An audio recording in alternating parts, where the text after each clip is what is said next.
சொத்து குவிப்பு வழக்கு தொடர்பாக முன்னாள் அமைச்சர் பொன்முடி தொடர்ந்த மேல்முறையீட்டு வழக்கை மார்ச் 18ஆம் தேதிக்கு தள்ளி வைத்து உச்சநீதிமன்றம் உத்தரவு பிறப்பித்திருக்கிறது. முழு விவரங்களை செய்தியாளர் வெங்கடேசன் வழங்க கேட்கலாம். வெங்கடேசன், முழு விவரங்கள். வெங்கடேசன் வணக்கம். உயர்கல்வித்துறை அமைச்சராக கடந்த 2006, 2011 ஆண்டுகளில் பதவி வகித்த போது வருமானத்துக்கு அதிகமாக 1,75,00,000 ரூபாய் அளவுக்கு சொத்துக்களை சேர்த்ததாக அமைச்சர் பொன்முடி, அவருடைய மனைவி விசாலாட்சி ஆகியோருக்கு எதிராக லஞ்ச ஒழிப்புத்துறை 2011ஆம் ஆண்டு வழக்கு பதிவு செய்தது. இந்த வழக்கை விசாரித்த விழுப்புரம் சிறப்பு நீதிமன்றம் பொன்முடி மற்றும் அவரது மனைவியை விடுதலை செய்து கடந்த 2016ஆம் ஆண்டு தீர்ப்பளித்தது.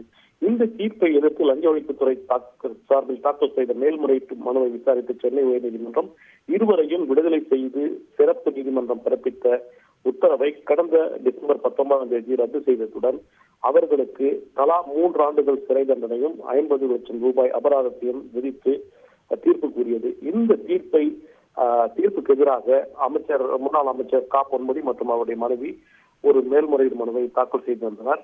அந்த மனுவில் தங்களுக்கு விதிக்கப்பட்ட அந்த தண்டனை தீர்ப்பை நிறுத்தி வைக்க வேண்டும் என்றும் கோரியிருந்தனர். இந்த மனுக்களை உச்சநீதிமன்ற நீதிபதி அபய் எஸ் ஓகா தலைமையிலான அமர்வு விசாரித்தது. கடந்த விசாரணையின் போதே இந்த தண்டனை தீர்ப்பை நிறுத்தி வைக்க வேண்டும் என்ற ஒரு வலியுறுத்தல் என்பது முன்வைக்கப்பட்டது. அப்போது நீதிபதிகள் 2 அல்லது 3 வாரங்களில் ஒன்றும் நடந்துவிடாது, தற்போதைக்கு தண்டனை தீர்ப்பை நிறுத்தி வைக்க முடியாது என மறுத்துவிட்ட நிலையில் இன்று மீண்டும் விசாரணைக்கு வந்தபோது இந்த தண்டனை தீர்ப்பை நிறுத்தி வைக்க வேண்டிய அவசியத்தை நீதிபதிகள் கேள்வி எழுப்பிய போது தான் அந்த திருக்கோயிலூர் சட்டமன்ற தொகுதியில் கடந்த எத்தனை முறை எம்எல்ஏவாக தொடர்ந்து இருப்பதாகவும் தற்போது அந்த தொகுதி ஒரு பிரதிநிதி இல்லாமல் இருக்க முடியாது என்றும் இந்த தண்டனை தீர்ப்பை நிறுத்தி வைக்க வேண்டிய அவசியத்தை குறிப்பிட்டு வாதங்கள் என்பது முன்வைக்கப்பட்டது.